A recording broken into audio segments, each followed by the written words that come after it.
বর্তমান সরকারের ভেতরে যে দুইজন ছাত্র প্রতিনিধি রয়েছেন যারা একটি নতুন রাজনৈতিক দলের সরাসরি সমর্থক এবং সংগঠক হিসেবে কাজ করছেন, তাদের পদত্যাগ না হওয়া পর্যন্ত এই আন্দোলন শেষ হবে না। আমার অধিকার থেকে আমাকে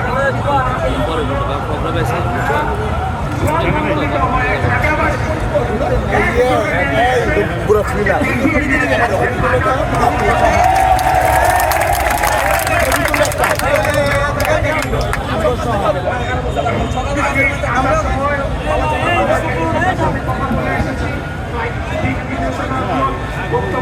বিজয় হয়েছে আইনের শাসন।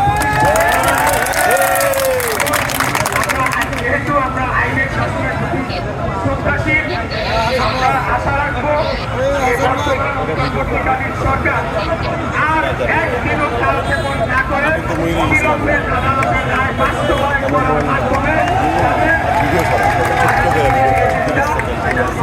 কাছে তুলে ধরবেন। আমাদের নির্দেশনা এরকম যে আজকে যে রায় পেয়েছি আমরা এটি নিয়ে কাজ চলছে। যদি আবারও কালকে ফোন করে তাহলে কালকে সকালেই আবার আমরা এখানে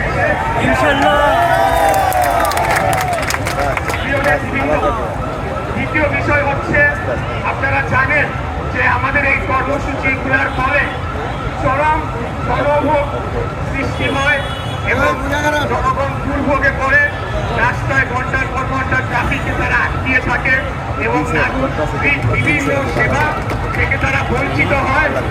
এই যে ঘটনাটি ঘটে সেটার জন্য আমাদের নেতা এবং আমরা দুজনেই ঢাকার সাধারণ জনগণের কাছে আমরা আন্তরিকভাবে ক্ষমা প্রার্থনা করি।